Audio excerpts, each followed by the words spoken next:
अस्मद्गुरुभ्यो नमः। अस्मत्परमगुरुभ्यो नमः। अस्मत्सर्वगुरुभ्यो नमः। श्रीमते रामानुजाय नमः। अस्मद्गुरुपरम्परायै नमो नमः। श्रीशैलेशदयापात्रं धीभक्त्यादिगुणार्णवं यतीन्द्रप्रवणं वन्दे रम्यजामातरं मुनिं यो नित्यमच्युतपदाम्बुजयुग्मरुक्मव्यामोहतस्थलितराणि तृणाय मेने अस्मद्गुरोः भगवतोऽस्य दयैकसिन्धोः रामानुजस्य चरणौ शरणं प्रपद्ये। श्रियः कान्तो वरगुणगणैकास्पदवपुः हताशेषावद्यः परमखपदो वाङ्मनसयोः अभूमिर्भूमिर्यो नतजनदृशामादिपुरुषो मनस्तत्पादाब्जे परिचरणसक्तं भवतु मे। प्रणम्य शिरसाचार्यंस्तदादिष्टेन वर्त्मना ब्रह्मसूत्र पदान्तस्थवेदान्तार्थः प्रकाश्यते।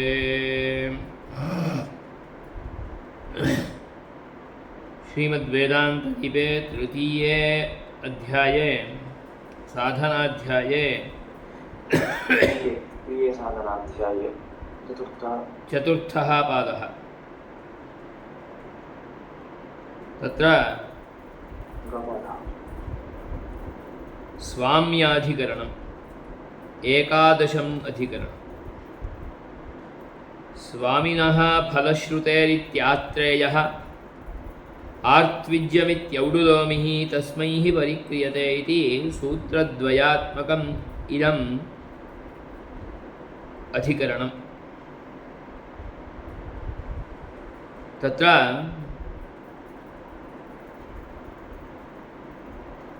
उद्गीतादि उपासनं यद्वर्तते तत्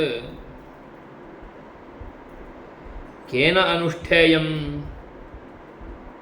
किं यजमानेन अथवा ऋत्विजा इति संशयः। संशयस्य कारणमिदं यतोहि उद्गीत उपासनं कर्माङ्गोपासनं। तदानीं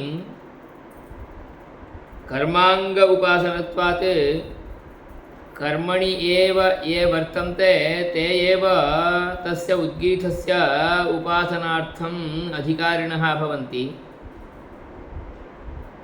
तत्र यजमानोऽपि अस्ति, ऋत्विगपि वर्तते।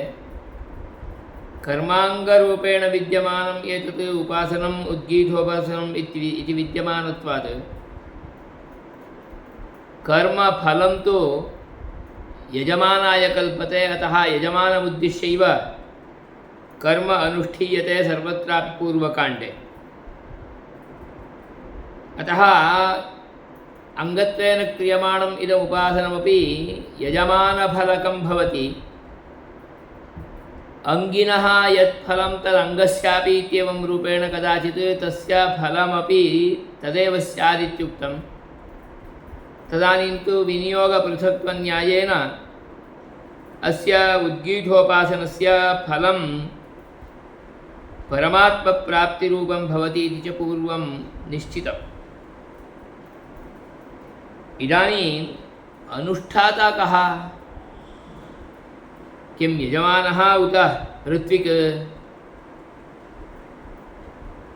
यजमानफलकत्वात् कर्मणः कर्माङ्गभूतत्वात् कर्म तु यजमानमुद्दिश्यैव क्रियते। अतः इदमुद्गीतोपासनमपि यजमानानुष्ठेयं, यजमानेनैव अनुष्ठेयम् इति पूर्वः पक्षः। न ऋत्विगत्र वृतः भवति। वृतः यः ऋत्विक् स एव तस्य अधिकारी भवति। अतः तेनैव इदमुद्गीतोपासनम् अनुष्ठेयम्। यतोहि कर्म अङ्गरूपेण यद्यत् अङ्गकर्माणि भवन्ति तत्सर्वं तु यजमानेनैव अनुष्ठेयम् इति तु पूर्वकाण्डिनः अपि न अङ्गीकुर्वन्ति। यस्य यत्कार्यं स एव तत् अनुतिष्ठेत्। एवञ्च अत्र ऋत्विक् वृतः, अतः वृतः ऋत्विक् यो वर्तते स एव एतस्य उपासनस्य, उद्गीथोपासनस्य, कर्माङ्गोपासनस्य अनुष्ठानं कुर्यात्। अतः ऋत्विक्कार्यमिदम् इति सिद्धान्तिनः राद्धान्तः। ऋत्विजः इदम् आदिवृद्धिर्भवति, आर्त्विज्यम् इत्येवं रूपेण भवति। ऋत्विजः इदं कार्यम्, अतः ऋत्विक्कार्यम् इत्यर्थे आर्त्विज्यम् इदमुपासनम्। यजमानकर्मणा आर्त्विज्यत्वेनैव स्वीकार्यम्। तद्विषये औडुलोमिः स्फुटं वदति। परन्तु आत्रेयः स्वामिनः इदम् इत्येवं रूपेण उपपादयति। तत्र तु कारणं फलं तु स्वामी योऽयं यजमानः भवति तत्कृते भवति, अतः फलश्रुतिः यजमानस्य कृते भवति, अतः इदम् उपासनकार्यमपि यजमानस्यैव भवेत् इति आत्रेयः मनुते। सिद्धान्तरूपेण विद्यमान औडुलोमि मतमेव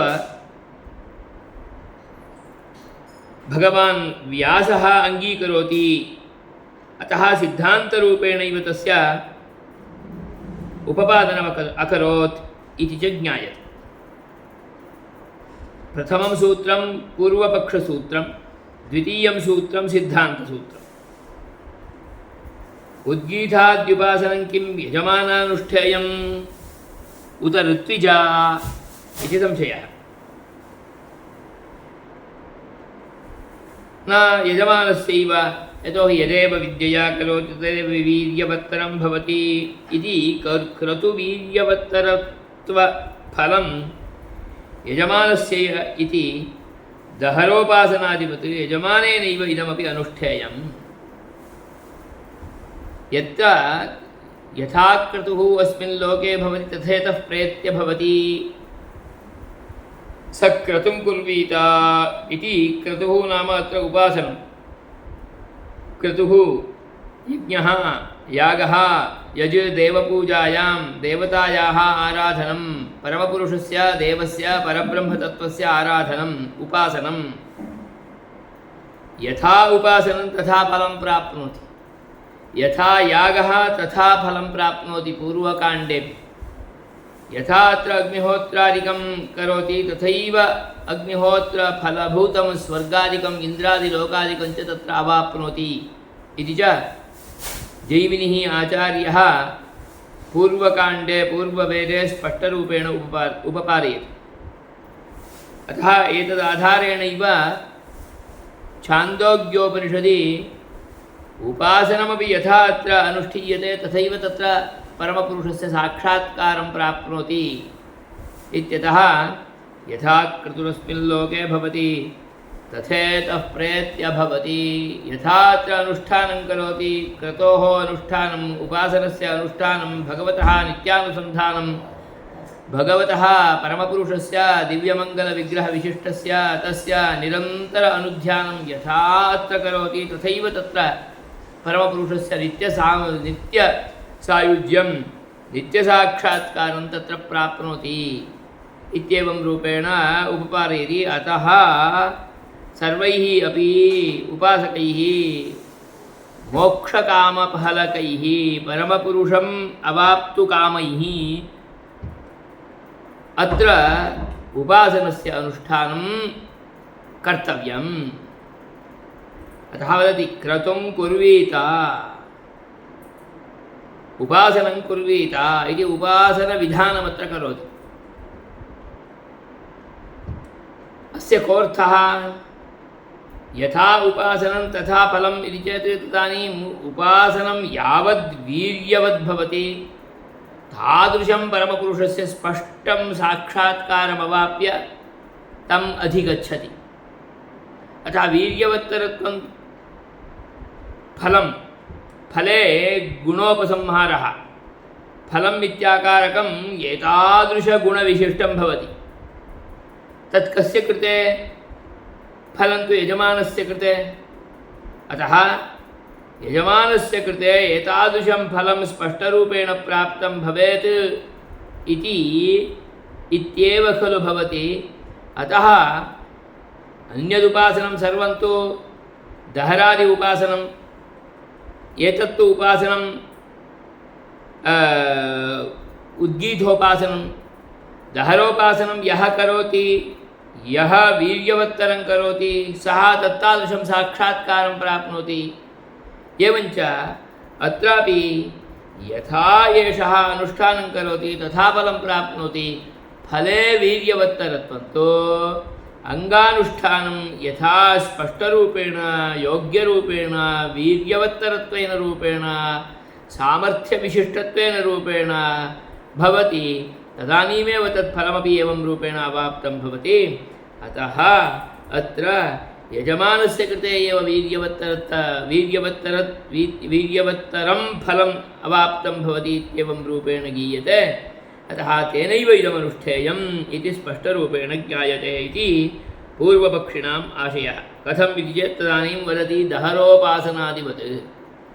दहरोपासनमपि एवमेव, यथा एषः उपासकः करोति तथा प्राप्नोति।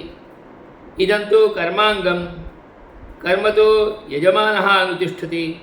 तत्कृते वीर्यवत्तरत्ववत् फलं भवेत् चेत् सः अङ्गानुष्ठानादिकं निखिलमपि साङ्गोपाङ्गं वीर्यवत्तरमेव अनुतिष्ठेत्, प्रबलमेव अनुतिष्ठेत्, योग्यमेव अनुतिष्ठेत्।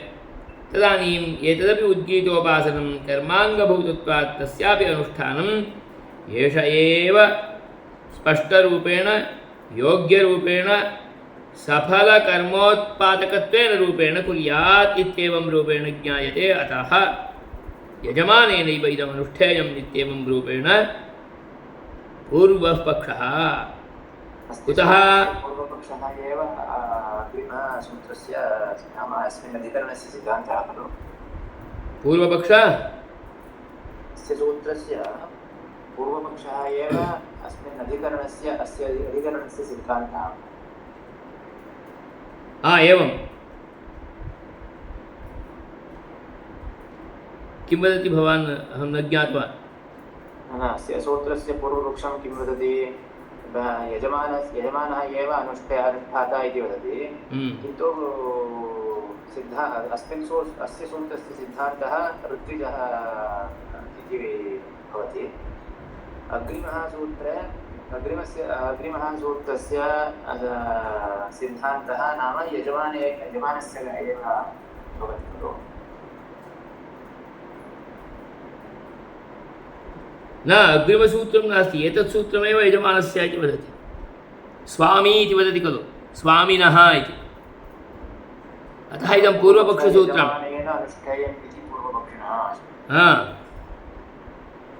यजमानेन अनुष्ठेयम् इति पूर्वः पक्षः। यजमानः स्वामी, स्वामिनः इति आत्रेयः मन्यते। कुतः? तस्यैव फलश्रुतेः इति। सिद्धान्तसूत्रं तु अग्रे वदति, यत् आर्त्विज्यम् इत्येवं रूपेण। कथमिति पश्यन्तु, ज्ञायते। अवगतं खलु? कर्माङ्गाश्रयत्वात् तस्य इतोपि उपोद्बलकत्वेन रूपेण उपपादयति।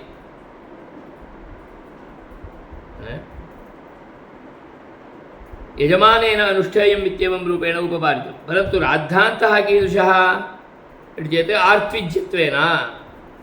एतदपि ऋत्विजा एव अनुष्ठेयम् इति राद्धान्तः। कुतः? कर्माङ्गाश्रयत्वात् अस्य उपासनस्य। कर्म तु आर्त्विज्यं, कर्माङ्गाश्रयम् इत्येवं ब्रूहि। यजमानः सङ्कल्पादिकं करोति, अत्र ऋत्विग्भिः यद्यदभिहितं तत्सर्वं करोति, परन्तु तत्कृते एव फलप्राप्तिः अपि भवति। परन्तु सः यजमानः एतत् सर्वकार्येषु अधिकृत अधिकारी तु न भवति। अधिकृत अधिकारिणः ऋत्विजः एव। अतः ऋत्विजम् अग्रे कृत्वा एव यजमानः कर्मादिकम् अनुतिष्ठति। अतः कर्म यद्वर्तते तत्सर्वमपि ऋत्विजा एव क्रियमाणं भवति, आर्त्विज्यमेव भवति। यदि कर्म आर्त्विज्यं तर्हि कर्माङ्गमपि आर्त्विज्यमेव खलु भवेत्। अग्निहोत्रं कर्म, तदानीं तत् कर्म अङ्गत्वेन विद्यमानं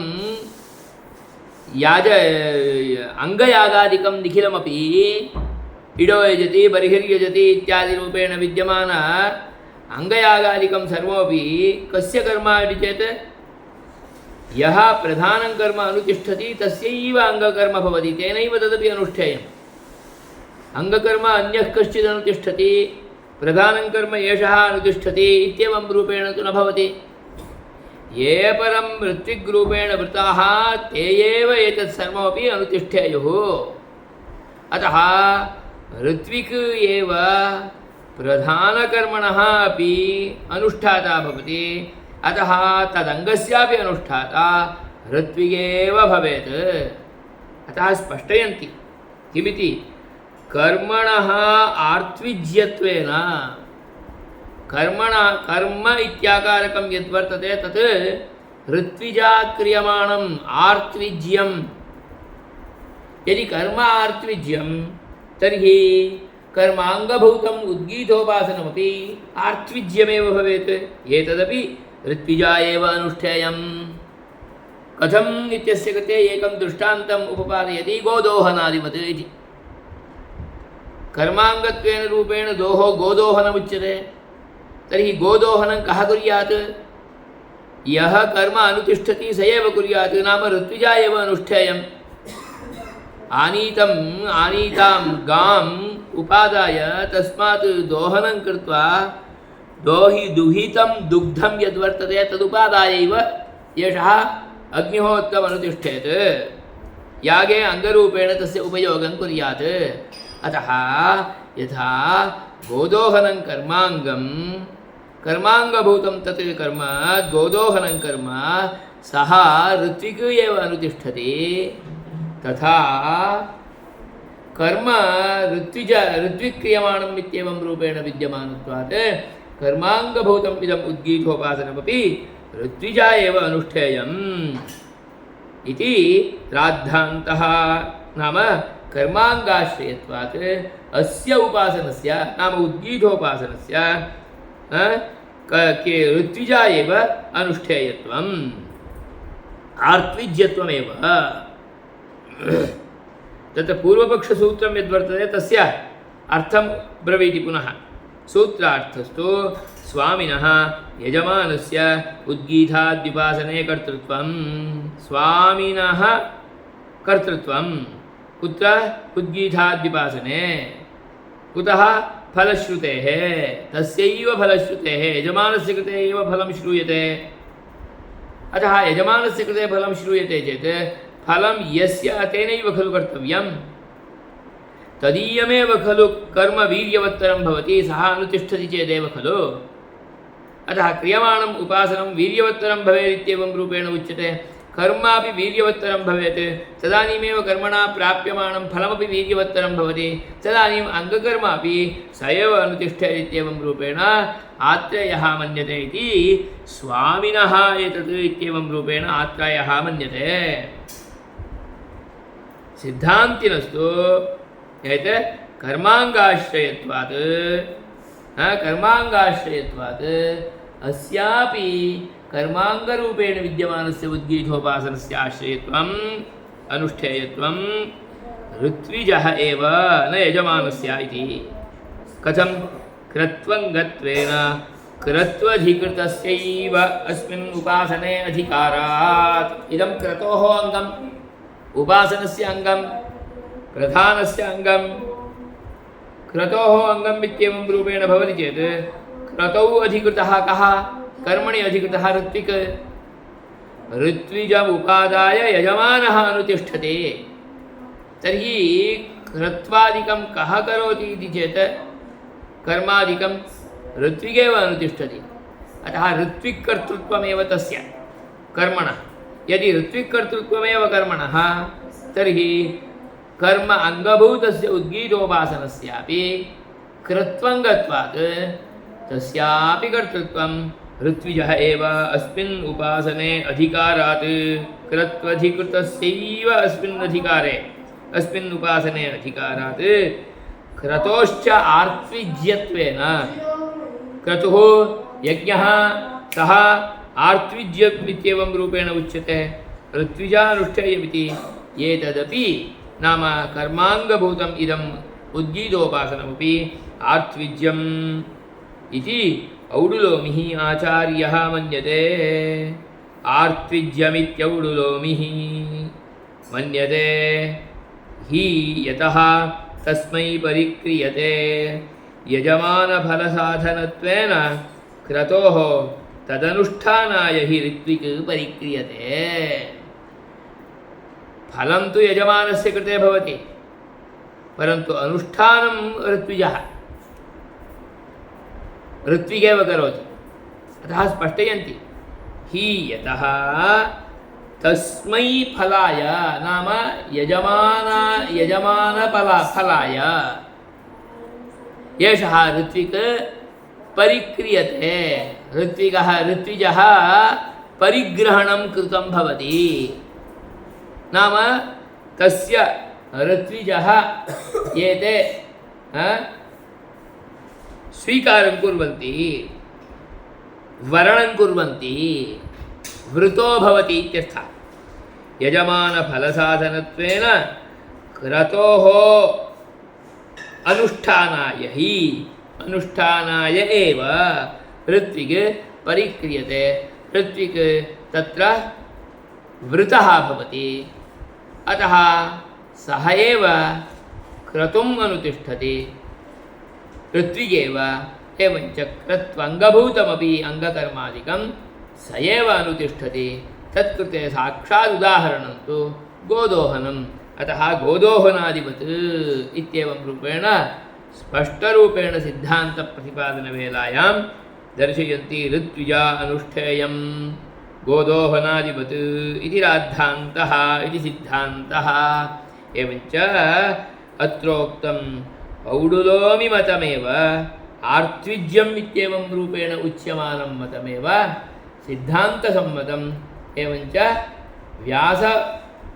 व्याससम्मतं महर्षिसम्मतम् इत्येवं रूपेणापि वयम् अङ्गीकर्तुं शक्नुमः इति च स्वाम्यधिकरणं स्वामिनः फलश्रुतेरित्यात्रेयः आर्त्विज्यमित्यौडुलोमिः तस्मै हि परिक्रियते इति सूत्रद्वयात्मकम् इदं स्वाम्यधिकरणं सम्पूर्णम् श्रीमते रामानुजाय नमः अथ